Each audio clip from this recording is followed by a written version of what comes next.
Have you ever walked into a room and instantly felt the vibe shift? Because I have. And maybe you felt heavy after being around someone negative, or sometimes lighter and a bit more happier after laughing with a friend or being with a person who feels positive. That invisible force you're picking up on, it's not random. It's your electromagnetic field. So today we are diving into this fascinating and very real energy with Bethany, a guide who helps people reconnect with their innate power. Think of this less like a science lecture and more like learning how to tune into your own personal Wi-Fi signal, the field that carries your emotions, your thoughts, and even the magnetic pull of your presence. Thank you, Bethany. Thank you for being here. Thank you so much. I'm so excited to be on your podcast. And I send a heartfelt welcome and so much love to your audience. Thank you for doing that. Also, okay, Bethany, let's start with this that most of us, we only have heard this term electromagnetic field in school. And to be very honest, until a very, until like my school timing and all of that time, it sounded like wires and physics all to me. So in everyday life, when we instantly click with someone or feel drained after scrolling social media, this is what my understanding of electromagnetic field is now. So what does this field really mean for us as humans, and what is it actually? Okay, great question.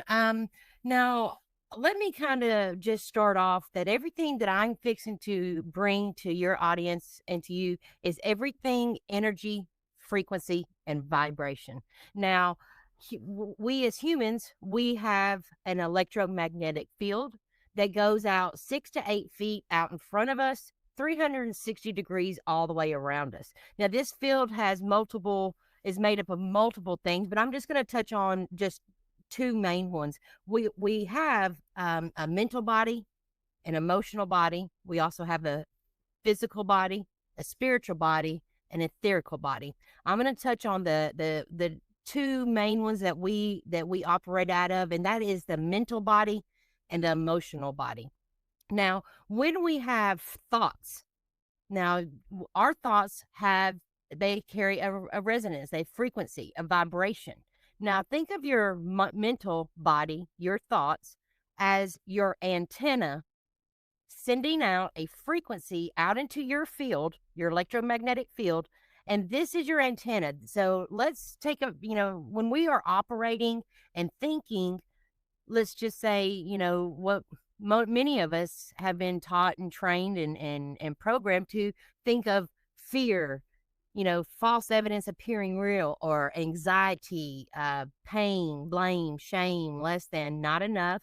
And we start to think of these all the time. That carries a frequency, and those frequencies are, when you think those, set that out into the field. Now, here's the thing about when you have emotions, when you have feelings, these feelings you feel through your heart. Now, we weren't taught this. We were not taught how powerful your heart is. We were only taught that our heart is only a organ pumping blood through our body. Well, that's not so. Your heart is your powerhouse. That is your magnetic. So when you think a thought, your heart is what's pulling the experience and the vibration to you. Now imagine, okay, just think of when you go to a grocery store. Okay, you go to a grocery store, and as you go to the grocery store, you feel great. Everything's fine. Everything's wonderful. You get your buggy and you start going to, like, the produce aisle.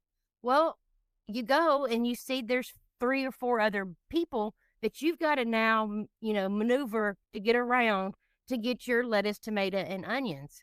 And all of a sudden, when you come into the other people's fields, you start to have these weird thoughts, but you take them on as your own. You think, well, oh my gosh, I need to go mow my yard, or oh my gosh, I'm such a bad mother or father or sibling.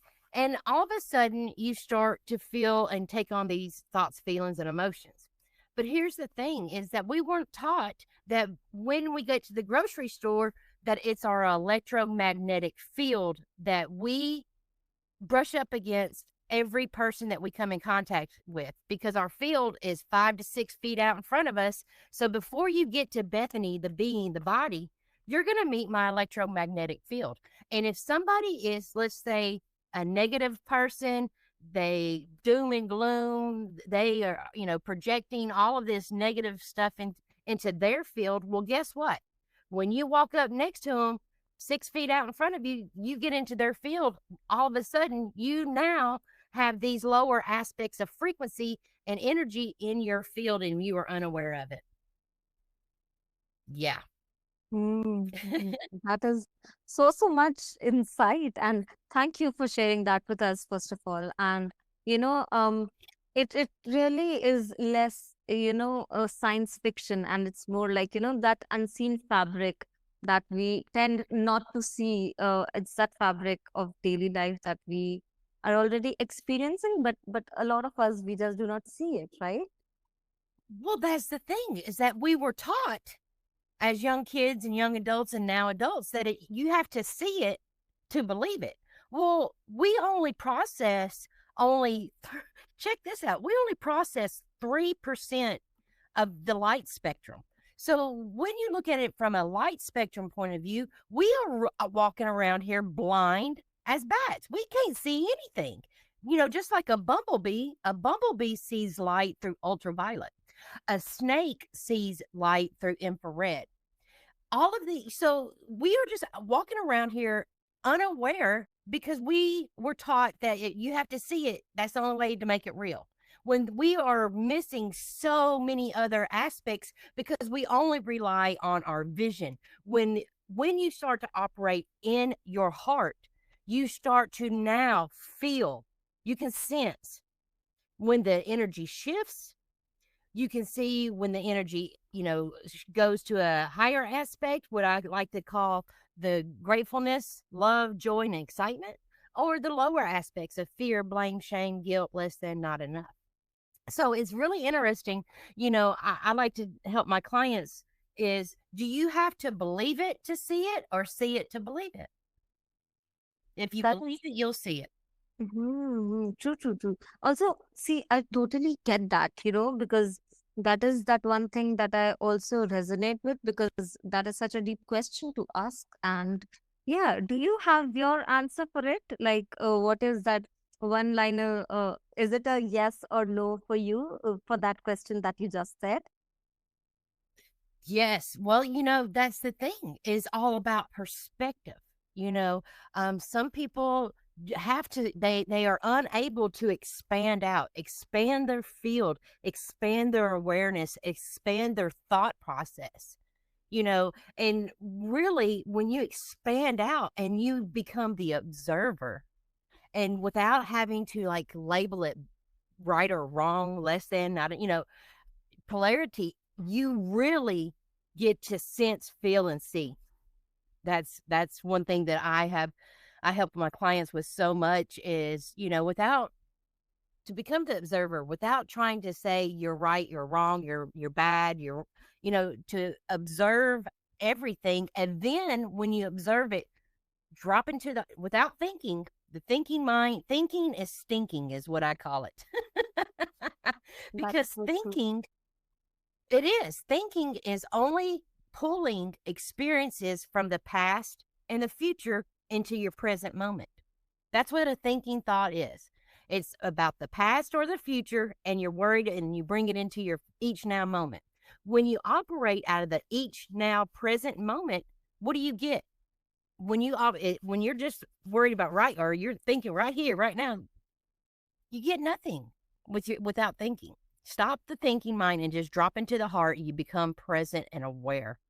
Then you can choose how you would like to either respond or react. Now, my clients are like, well, Bethany, what's what's the difference?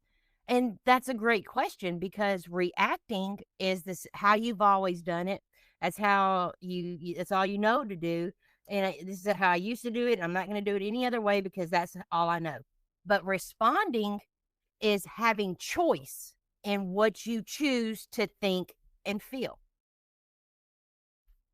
Yeah. So so true. Yeah. Hmm. Yeah, totally agree to whatever you've said.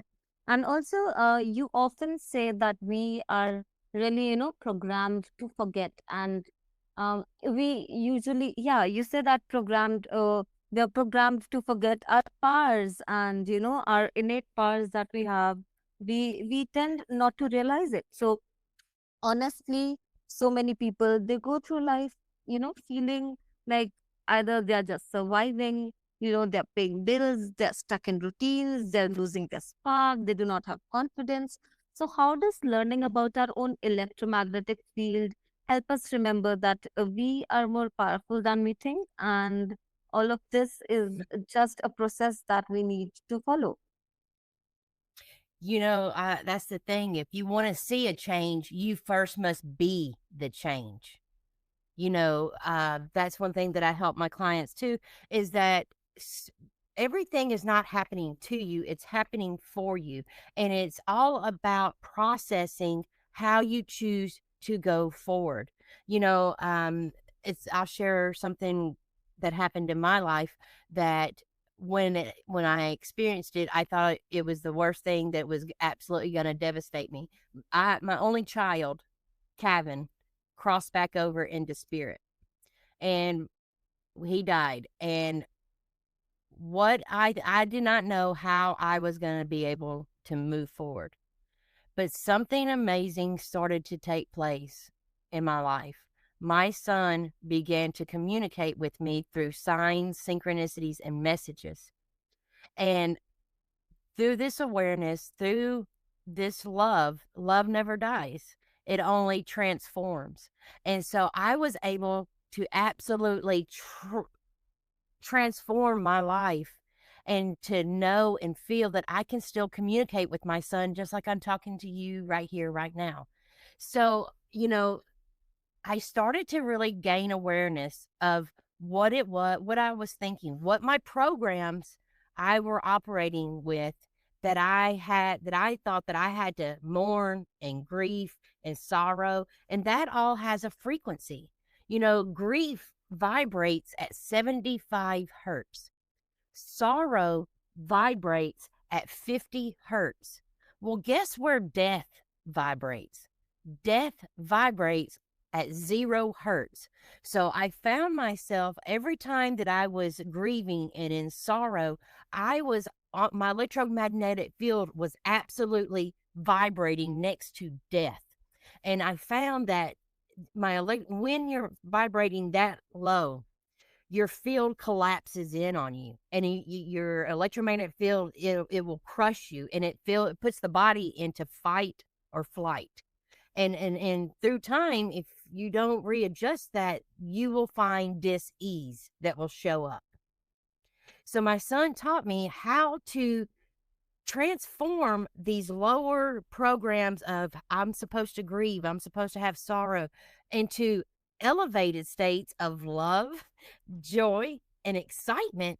And through me choosing to vibrate on a higher rate, because joy vibrates at 540 hertz, grateful vibrates at 900 hertz.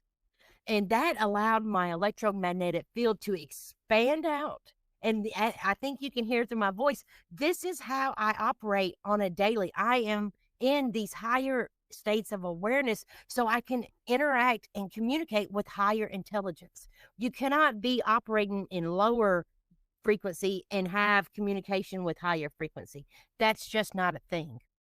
So I really had to take a look at what I was choosing to think and feel and choose something different, because I wanted to feel better. I wanted to heal. I was struggling there for many years, that with the tragic loss of my son. So that's how I transformed my own frequency, my own vibration into something really magical. First of all, thank you for sharing that with us. And um, yeah, there were so many things that you said, and I hope that listeners they actually resonate with it, and they get the real point of it, right? Also, as you mentioned, your awakening, it came during a season of grief, right? So many Right. listeners, they know what it feels like to lose someone, to feel stuck, or, to sit in heartbreak, or to sit in that sorrow for years, for months, or Mhm. decades. So how did becoming aware of your own energy field, how did, talking about it or knowing about your own self, how did it help you heal through that pain? And yeah, what was that process? Yeah. So, I started to show up different. Like I said, I started to really evaluate my thought processes. Energy cannot be created nor destroyed, it only transforms. So I found that, I was in all of this hurt and blame and shame and all of this, mourning my son. And I started to really take a deep dive. Well, why am I feeling this? What is this doing for me? And I started to, talk to him and say, Kevin, what how can you assist me? And so he started to really communicate in ways. And he told me, he said, Mom, he said, when I was in my body, he said, we vibrated, we operated on a same frequency. He said, but when I crossed over, I rose in frequency and you dropped in frequency because you were in grief and sorrow. He said, do you see how hard and how far that communication is?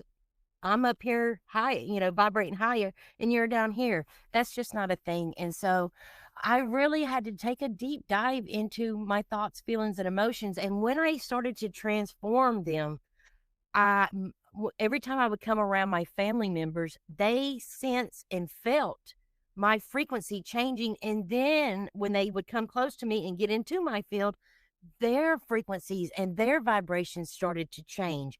And it was such a magical gift to watch and see my family members starting to heal and feel through because I showed up in a different frequency. And so we're all connected. We're all, like I tell my clients, we all are a collective consciousness. And, if you want to see the change, you must be the change. Yeah. I